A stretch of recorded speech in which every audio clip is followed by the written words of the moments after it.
बोल इंडिया, सच की आवाज़। अब सच देखेगा इंडिया। आगामी 19 तारीख से जो नागपुर के अंदर में शीतकालीन अधिवेशन महाराष्ट्र सरकार का शुरू होने वाला है, ऑल इंडिया मजलिस इत्तेहादुल मुस्लिमीन की जानिब से 21 दिसंबर को दोपहर में 12 बजे इंदौरा ग्राउंड से एक भव्य मोर्चा हम लोग यहाँ से निकाल रहे हैं। इसके अंदर में हमारे पार्टी के खासदार, औरंगाबाद के खासदार और हमारे महाराष्ट्र प्रेसिडेंट इम्तियाज़ जलील साहब इस मोर्चे का नेतृत्व कर रहे हैं। पिछले दिनों आपने देखा होगा कि मुसलसल मजलिस इत्तेहादुल मुस्लिमीन मुस्लिम आरक्षण की मांग कर रही है, और इसके पीछे जो है एक रीज़न है। जो गवर्नमेंट ने मुख्तलिफ़ कमेटियाँ बनाई थी, चाहे वो रंगनाथ मिश्रा कमीशन की रिपोर्ट हो, सच्चर आयोग हो या महमूदुर रहमान कमेटी हो, इन्होंने इन सभी लोगों ने अपनी जो रिपोर्ट दी थी उसके अंदर में ये कहा था कि आज मुसलमान जो है वो बिछड़ा हुआ है और इसके बिछड़े होने के आधार पर इसे एजुकेशन में और नौकरी के अंदर में आरक्षण मिलना चाहिए। उसके बाद में 2014 में कांग्रेस और राष्ट्रवादी की जो सरकार थी, उन्होंने जाते जाते जो है मुसलमानों को 5% रिजर्वेशन का एक रेजोल्यूशन पास करके लॉलीपॉप दिया था। बट वो 6 महीने के तक सरकार में रहने के बाद भी उन्होंने उसको हाउस में लाके बिल पास नहीं किया। जब 2014 में इलेक्शंस हुए, उसके बाद में शिवसेना और बीजेपी की सरकार आई, तो उन्होंने उस रेजोल्यूशन को पास ना कराकर उस रेजोल्यूशन को लैप्स कर दिया। कुछ संगठन और कुछ लोग उसको हाईकोर्ट में चैलेंज भी किया। हाईकोर्ट ने ये कहा कि मुसलमानों को शिक्षा के अंदर में 5% रिजर्वेशन दिया जा सकता है, मगर उन्होंने मराठा का जो रिजर्वेशन था उसे डिनाई कर दिया। उस वक्त की 2014 से 2019 के बीच की जो फडणवीस साहब की जो सरकार थी, उसके अंदर में उन्होंने मराठाओं को रिजर्वेशन दिया, मगर मुसलमानों को रिजर्वेशन की कोई बात नहीं हुई। तो जिस समय कांग्रेस और राष्ट्रवादी के लोग 2014 से लेकर 2019 तक अलग अलग जगहों के ऊपर मुस्लिम रिजर्वेशन की मांग कर रहे थे, मांग किया उन्होंने, मगर रिजर्वेशन नहीं मिला क्योंकि बीजेपी की एक वो सोच थी। उसके बाद में 2019 के अंदर में यही कांग्रेस और यही राष्ट्रवादी के लोग शिवसेना के साथ में हुकूमत में आए। हमने उन्हें कहा कि भाई आपने ही 2014 में दिया था और आप 5 साल तक रेगुलर जो है इसकी मांग कर रहे थे, अब आप सरकार में आ गए, आप दे दीजिए। मगर उनकी मंशा नहीं थी और उन्होंने रिजर्वेशन नहीं दिया। मजलिस इत्तेहादुल मुस्लिमीन ने पहले भी मोर्चे निकाले थे और हम फिर मोर्चा निकाल रहे हैं, और हम हमारी मांग को लगातार सरकार के सामने रख रहे हैं कि इस मुस्लिम समाज को उसके आर्थिक, सामाजिक और उसकी शिक्षा के अंदर में जो बिछड़ा हुआ है मुसलमान है, उस आधार पर मुसलमानों को रिजर्वेशन दिया जाना चाहिए ताकि इस समाज का उद्धार हो सके। नहीं, क्या लगता है, लेकिन जैसे कि आपने कहा कि कांग्रेस लास्ट टाइम जब सर अपने पद में थी उसी वक्त उन्होंने बिल पास किया था, उसके बाद फिर बीजेपी गवर्नमेंट आई, बीजेपी ने नहीं किया, फिर से जब कांग्रेस राष्ट्रवादी आई और फिर अब बीजेपी और शिवसेना आए, क्या लगता है आपको उसके बाद अभी भी रूट में उतरने के बाद आपकी मांगें पूरी की जाएगी? नहीं, ये जो है एक आंदोलन जो है और ये हमारा संवैधानिक अधिकार है।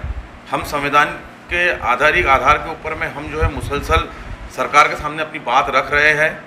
अगर मुस्लिम समाज का हमें एक सपोर्ट मिलता है, क्योंकि ये लड़ाई मजलिस इत्तेहादुल मुस्लिमीन की लड़ाई नहीं है, ये लड़ाई एक मुस्लिम समाज की लड़ाई है और पूरे समाज ने इसमें साथ में आना चाहिए है। आपने देखा होगा कि जब मराठाओं का आरक्षण का मुद्दा था तो लाखों की तादाद में मराठाओं के मोर्चे निकले थे।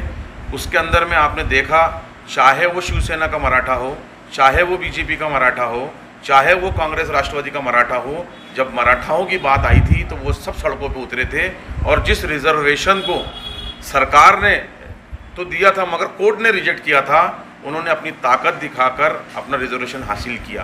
तो हमें भरोसा है कि मुस्लिम समाज भी एकजुट होगा, और मैं आपके माध्यम से, आपके चैनल के माध्यम से पूरे महाराष्ट्र के अंदर में जितने भी पॉलिटिकल पार्टीज़ के अंदर में मुस्लिम समाज के लोग हैं, मैं उनसे आह्वान करता हूं कि ये मुद्दा मजलिस इत्तेहादुल मुस्लिमीन का मुद्दा नहीं है, ये मुद्दा हमारे मुस्लिम समाज का मुद्दा है। चाहे आप बीजेपी से हो, चाहे आप कांग्रेस में हो, राष्ट्रवादी में हो, मगर इस मुद्दे के ऊपर में आपने हमारे साथ में आना चाहिए ताकि हम एक मजबूत आवाज़ जो है सरकार के सामने रखें और सरकार मजबूर हो जाए कि उन्हें भी लगने लगे कि नहीं, आप समाज जो है जागरूक हो गया है, अब इन्हें रिजर्वेशन देना चाहिए करके। जावेद भाई, क्या रूपरेखा रहेगी मोर्चे की? अल्हम्दुलिल्लाह मोर्चे की जो है तैयारी अभी यहाँ हमारे नागपुर शहर में स्टार्ट हो गई है। हम जगह जगह पे होल्डिंग्स, बैनर वगैरह का इंतज़ाम हो गया है, और भी यानी इंतज़ाम के लाइन से जो है परमिशन की भी हो गई है। तो इंदौरा ग्राउंड से हमारे को RBI चौक तक की परमिशन मिली है। तो हम इंदिरा ग्राउंड से निकलेंगे 12 बजे इंशाल्लाह। वहाँ से निकल के जब तक मोर्चा वहाँ पहुँचेगा नहीं, हम चलते रहेंगे और उसके बाद में वहाँ पे पहुँच के उसके बाद में हमारी जो टीम है, एक डेलीगेशन जाएगा, वो मेमोरेंडम देगा। और हमारे सब जितने भी नागपुर शहर में हमारी टीम बनी हुई है, सारी टीम हमारा काम कर रही है अभी बहुत अच्छे तरीके से। और ऑल ओवर जो है नागपुर में बहुत अच्छे तरीके से इसका प्रचार चालू है। और विदर्भ के भी, यानी इसमें जो है विदर्भ के पूरे 11 ज़िले जो है अल्हम्दुलिल्लाह वो भी पार्टिसिपेट कर रहे हैं। और कल हमारे खासदार साहब जनाब इम्तियाज़ जलील साहब ने भी आह्वान किया है कि मैं आ रहा हूँ, आप लोग भी पहुँचो। तो एक अच्छा मोर्चा अल्हम्दुलिल्लाह नागपुर शहर में MIM की जानिब से होगा। और इसको हमने खुला प्लेटफॉर्म रखा है, इसमें ऐसा नहीं है, आप अपना झंडा लेके भी इसके अंदर आ सकते हैं।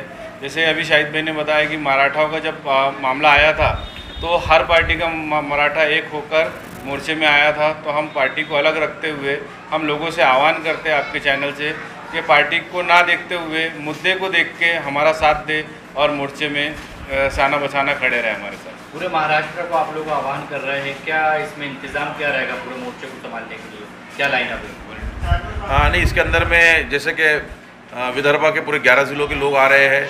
अभी मराठवाड़ा से भी फिगर्स आ रहा है, पश्चिम महाराष्ट्र, मुंबई, पूरे महाराष्ट्र के लोग नागपुर में आ रहे हैं।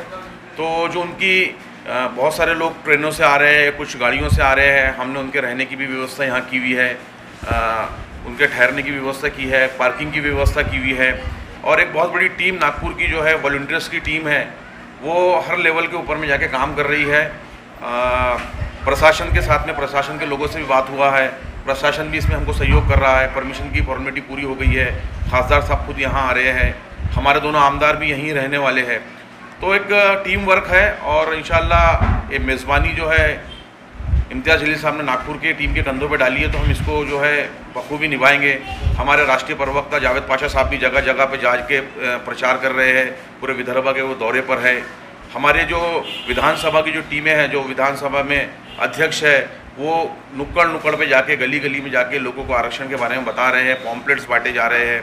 तो एक अच्छा माहौल नागपुर के अंदर मोर्चे का बन गया है और इंतज़ाम पूरे किए जाएंगे। और जो जिन जिन लोगों को जो बाहर से आ रहे हैं उनके साथ में भी उनके भी रहने की हम व्यवस्था कर रहे हैं। और जो भी हमसे बेहतर हो सकेगा हम इंशाल्लाह पूरी कोशिश कर रहे हैं उसके। इम्तियाज़ जलील ऑलरेडी आ रहे हैं, आपके दोनों विधायक भी यहाँ पर रहेंगे, क्या इसमें वारिस पठान भी शिरकत करेंगे? हाँ नहीं, हमने तो सभी को आह्वान किया। हमने पश्चिम महाराष्ट्र के जो हमारे फिरोज़ लाला साहब हैं उन्हें भी बात की है, सैयद मोइन साहब भी आ रहे हैं, वारिस पठान साहब से भी बातचीत चल रही है, उनका भी कंफर्मेशन नहीं मिला है। जो भी पूरे साहब ने तो कहा है कि मैं आ रहा हूँ, आप सब ज्वाइन कीजिए, क्योंकि 22 तारीख को हैदराबाद में भी कुछ प्रोग्राम्स हैं। तो दूसरे जो हमारे बड़े लीडर्स हैं वो वहाँ पे भी जाने वाले हैं। तो हम कोशिश करेंगे महाराष्ट्र के सभी लीडर्स को हम यहाँ जोड़ें ताकि एक अच्छा मोर्चा यहाँ से निकल सके। और इंशाल्लाह मुझे उम्मीद है कि सभी लोग यहाँ पहुँचेंगे।